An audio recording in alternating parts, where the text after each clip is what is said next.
mañana con 23 minutos, momento de la segunda entrevista aquí en nuestro programa. Ustedes saben que son momentos muy especiales, las fiestas son momentos muy especiales y queremos saber, por ejemplo, de qué manera viven las fiestas las familias que tienen personas que están privadas de libertad. Hay varios proyectos en ese sentido, proyectos que viene llevando adelante la asociación que nos nuclea, Familias Presentes, y es por eso, para hablar de esto y de lo que se ha hecho durante todo este año, es que vamos a recibir con mucho gusto a su presidenta, a su fundadora, Gabriela Rodríguez. Rodríguez, ¿cómo le va? Buenos días, gracias por acompañarnos. Buenos días, muchas gracias por la invitación. Un placer. Eso, ¿no? ¿Cómo viven las familias de las personas que están privadas de libertad estas fiestas tan particulares? Y bueno, son momentos muy difíciles, ¿no? Para muchos ya, independientemente de la situación carcelaria, las fiestas suelen ser un momento difícil por distintas razones. Bueno, a nosotros se nos suman tener un familiar privado de libertad, se vive con angustia, se vive con mayores incertidumbres, se vive con mayor necesidad como de estar acompañado y de acompañar, con mucho miedo por lo que pueda suceder adentro, porque este mismo grado de angustia, de tristeza, de depresión, de incertidumbre también se vive adentro. Entonces uno lo vive con mucho temor de lo que puede suceder. Hay más tensiones en estas Hay fechas. más tensiones, empieza diciembre y dentro de los recintos carcelarios empieza a haber como un clima más ríspido, más triste, la convivencia, claro, la convivencia empieza a complejizarse. Por suerte, en varios lados, y hay lugares donde las propias personas presas empiezan a tratar de, con su grupo de convivencia, poder trabajar esto entre ellos, empezar a pensar, bueno, si estás mal, avisá, si te veo mal, me puedo acercar, pero no en todas las unidades penitenciarias están dadas las condiciones tampoco para que ese nivel de confianza se pueda dar, que sería como lo ideal. Así como nos acompañamos entre pares, nosotros afuera, adentro existe la posibilidad en todos los lugares de eso, ¿no? Nosotros desde que nos constituimos como asociación en 2022, nos ha tocado pasar por momentos dificilísimos. En los diciembres han sido fechas de muchas muertes también, o sea, de que es el extremo. Hay un aumento en los suicidios también en el sistema penitenciario. Exacto. Entonces, bueno, diciembre, por suerte, y hasta ahora viene siendo un mes en ese aspecto, sin tener que lamentar situaciones de la complejidad del diciembre pasado, del anterior, o las que tuvimos que vivir a mitad de junio, y esperemos poder terminar el mes de esta manera. Rodríguez, ¿se vive de la misma manera este mes de diciembre? Usted decía, empieza a haber una especie de caldo cultivo, una sensación de tensión, tanto en Montevideo como en el interior, ¿o es particularmente con centros de reclusión de acá de Montevideo o eventualmente Penal de Libertad? Y fundamentalmente en los lugares donde hay mayor concentración de población y niveles de hacinamiento importantes. Canelones, Las Rosas. Canelones, Las Rosas, claro, Salto, Canelón, bueno, si bien el Penal de Libertad no tiene niveles de hacinamiento, pero bueno, los niveles de seguridad del encierro hacen que también las condiciones sean como muy duras. Y el caso de la Unidad 4, Santiago Vázquez, ex Concar, es como lamentablemente el lugar peor. La cárcel de mujeres también es un lugar donde esto se vive como con mucho dolor, hay niños afuera, hay familias afuera. Las mujeres son menos acompañadas por las familias por distintas razones. ¿Ah, sí? Sí. Sí, las mujeres están destinadas más que nada al cuidado y son las que acompañan o van a visitar a los varones. Es menos el flujo que reciben de visitar a las mujeres, ¿no? Sí, no hay quienes les lleven a sus niños. Claro, y muchas veces también las mujeres que quedan afuera quedan a cargo de los niños o de las responsabilidades que la mujer que va presa deja sin cubrir. También se pueden tejer muchas hipótesis, pero también como sociedad sancionamos mucho más a las mujeres que cometan un delito que a los varones, y eso es algo que nos tiene que hacer reflexionar. Si bien las mujeres son mucho menos en cantidad que los varones, viene creciendo porcentualmente la población de mujeres privadas de libertad, mucho más que la tasa de varones, ¿no? Y la unidad 5 y la unidad 9 son lugares donde se vive con mucho dolor. Perdón, se ha hablado mucho en los últimos tiempos de la cantidad de psicofármacos que se consumen en las cárceles. Hay mucha gente que está privada de libertad que está medicada. ¿Qué pasa en estas fechas? ¿Aumenta? No sé si aumenta necesariamente la cantidad de psicofármacos que consumen. Sí aumenta la depresión, la tristeza, la ansiedad, ¿no? El sistema de salud, y especialmente la atención a salud mental, no es necesariamente un fuerte del sistema carcelario, muy por el contrario, más allá de las mejoras que se están tratando de instrumentar, falta mucho. Hasta hace un año contábamos con un psiquiatra para todo el sistema penitenciario, hoy creo que hay 2, o sea, aumentamos el 100%, pero sigue siendo más que insuficiente. Y lo que sucede en muchos lugares, más allá de la especialización psiquiátrica, es que tampoco los funcionarios están en condiciones ni de conocer a toda la población con la cual trabajan, porque si tú en un CONCAR tenés 2 funcionarios trabajando con un módulo de 800 personas, bueno, sin duda es imposible que lo pueda conocer, que pueda detectar situaciones de riesgo, y mucho menos tratarlas o acompañarlas, ¿no? Entonces, todo eso está puesto sobre la mesa y bueno, y también tiene que ver de alguna manera con esto de que nosotros como asociación siempre estamos planteando propuestas sobre la mesa, sí estamos señalando los problemas, sí estamos planteando propuestas y búsqueda de soluciones. Este año en particular coincide con que en el mes de julio la Comisión Interamericana de Derechos Humanos reconoció por primera vez el derecho de los familiares de personas presas, los derechos humanos que tenemos nosotros, especialmente las mujeres, las infancias y adolescencias, que somos las que más acompañamos.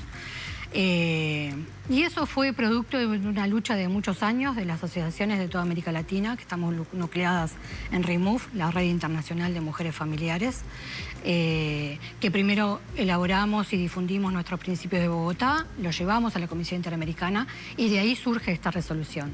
Resolución que, si bien no obliga a los Estados partes, sí los insta a cumplir con los derechos. Y hay algunas cosas que son muy importantes, el derecho a la visita y el derecho al vínculo familiar como una cuestión fundamental. Y en estas fechas eso toma mayor relevancia, por eso lo traigo a colación, porque es sumamente importante. A propósito justamente de las visitas, ¿qué modificaciones hay al régimen de visitas y a los controles que se desarrollan en los centros penitenciarios?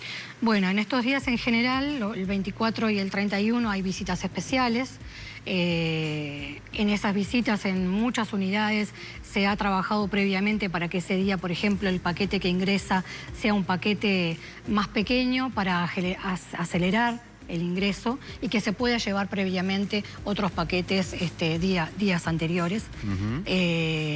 Las visitas pueden ser más largas o se pueden distribuir de una manera diferente. De pronto el 24 tienen visita de ciertos sectores y el 31 tienen otros. Entonces, bueno, en otros se toma la decisión de que haya mediodía cada día. En 2 turnos. Bueno, eso depende mucho de cada unidad, de la cantidad de personas, del nivel de seguridad de la unidad, pero se toman ciertas medidas diferentes. En general, hasta donde hemos sabido y hemos podido constatar, eso se va poniendo en cartelera días antes. En muchos lados se ha estado trabajando con los delegados y se ha tomado en acuerdo con los delegados, cuestión que también hace a la cuestión, baja tensiones, baja revoluciones, el que las cuestiones sean por acuerdo. Después está la responsabilidad de los delegados de conversar con su sector, con su... Cuando hablas de los delegados, ¿haces referencia a qué? A las personas presas, delegados, referentes, digamos, referentes de los distintos módulos o sectores. Eso fue algo que existió hace muchos años, después, bueno, siguió existiendo, y ahora se está tratando por parte del INR de instrumentar. ¿En todos lados bien? No, está empezando a revisarse, a tratar de que funcione, de que empiece a funcionar nuevamente en lugares. Eso tiene niveles de responsabilidad muy importantes para quienes son delegados, porque no en todos los lugares los niveles de convivencia, como hablábamos, son los mismos. Los niveles de confianza que se pueden ir generando entre ellos no siempre son los mismos, y esos son factores fundamentales para que esa delegatura pueda funcionar. Pero es un camino necesario. Obviamente en estas fechas las familias que pueden de algún modo, que además invierten mucho dinero en cuestiones básicas para sus familiares presos, ¿no? En algún momento se maneja un promedio de 40.000 pesos por mes. Bueno, también puede llegar el pan dulce, algún regalo particular. ¿Qué pasa adentro con los que no los visita nadie, no reciben nada? ¿El sistema intenta acompañar esos casos? Hago la pregunta y digo, no respetan los derechos humanos adentro de la cárcel, imagínate si van a tener en cuenta esto, pero o por lo menos hay alguna organización social que se encargue de eso. ¿Se tiene en cuenta esa situación? Bueno, mira, en general el menú del día del 24, del 25, del 31 suelen ser menú un poquito distintos. Ya no es el rancho de todos los días, puede ser un arroz con pollo. Pues estamos hablando de cuestiones de cambios así, pero a veces en muchos lugares es la única fecha del año en que comen algo diferente. Entonces eso en general está instrumentado en, no sé si en todas, pero en la mayor parte de las unidades. Y después en muchos casos, bueno, así como el paquete que nosotros llevamos siempre es un paquete para compartir, los familiares que podemos hacer el esfuerzo de llevar un paquete, en estas fechas en general hay también un nivel de sensibilidad para la solidaridad entre ellos que hace que ese paquete se distribuya mayormente, ¿no?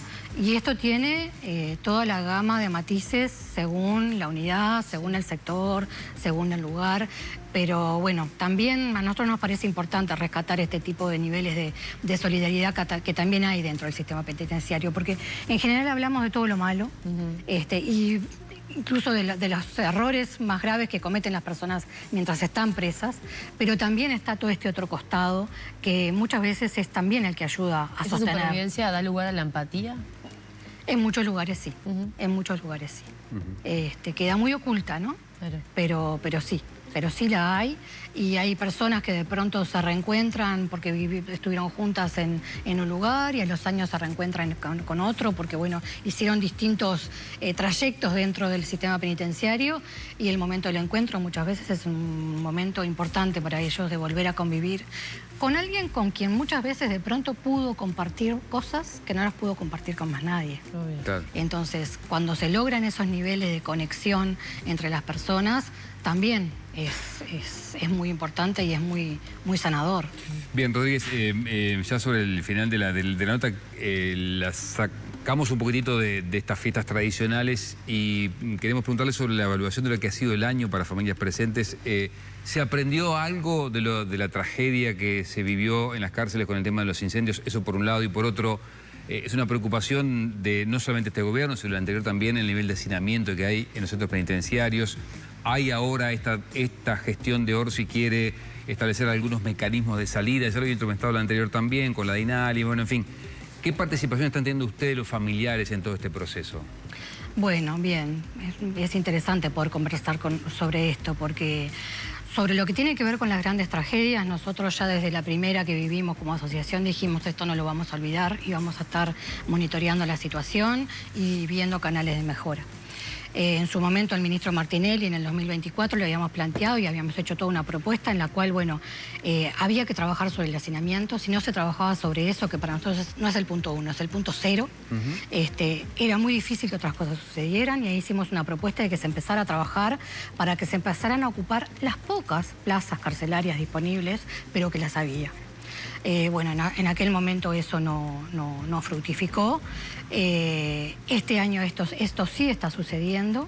Se están llenando vacantes en distintas unidades que van permitiendo descongestionar sin llegar a abatir el hacinamiento. Pero bueno, yo que sé, en el módulo 11, por ejemplo, del CONCAR, se logró bajar en 200 personas.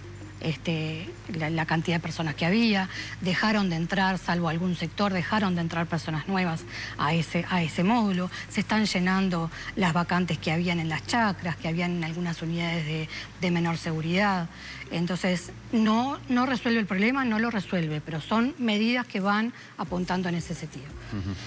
Nosotros participamos del diálogo, de las mesas de trabajo del diálogo de la seguridad pública. Ahí también incluso hicimos propuestas que fueron recogidas en esto de trabajar el nivel de hacinamiento, también pensando en que, bueno, ¿por qué en el sistema penitenciario puede seguir entrando gente independientemente de que ya no haya más lugar? ¿No? Y eso no es responsabilidad del INR. El INR tiene la obligación de permitir entrar a todo el que tenga que entrar. la justicia tiene la responsabilidad de penar y mandar a la cárcel si el delito lo amerita.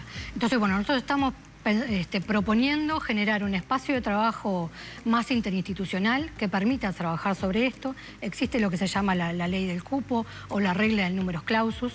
Estamos, bueno, en el mes de junio, cuando sucedió la última tragedia, justamente, lamentablemente se dio que confluimos en el CONCAR, las autoridades del INR, del comisionado parlamentario, de algunos de los sindicatos de operadores, nosotras que nos acercamos, y ahí hicimos algunas preguntas con respecto a esto. Y a partir de ahí empezamos a trabajar más fuertemente en esta propuesta de hacinamiento, de abatir el hacinamiento. Estamos trabajando esa primera iniciativa legislativa con legisladores de todos los partidos políticos y con distintas organizaciones sociales, como para enriquecer esa primera propuesta, y el año que viene ojalá que se pueda convertir en una propuesta legislativa en este sentido, que a su vez toca varias aristas. Toca la necesidad de revisar el uso de las medidas alternativas como una alternativa mayor, de mayor utilización. En la cárcel en el Uruguay, y no lo decimos nosotros, lo dicen relatores internacionales, que hay un uso excesivo de la cárcel como solución a las penas, en particular en el caso de las mujeres, especialmente. Y otra cuestión que nos parece importante de nuestra parte comentar también es, en función de lo que les planteábamos de la resolución de la CIDH, nosotros este año firmamos un convenio con la Institución Nacional de Derechos Humanos, con el INR por otro lado y con el INISA por otro lado.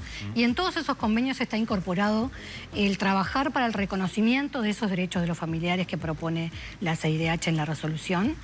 Y para mencionar solamente algunos ejemplos, elaboramos la guía de acompañamiento para los familiares, que estuvo apoyada por el INR. Fue posible hacerla gracias a un premio de derechos humanos que ganamos de la Unión Europea, pero el INR nos apoyó a poder tener mucha de la información que incluimos en esa guía digital. Muy bien. Elordi, muchas gracias por acompañarnos.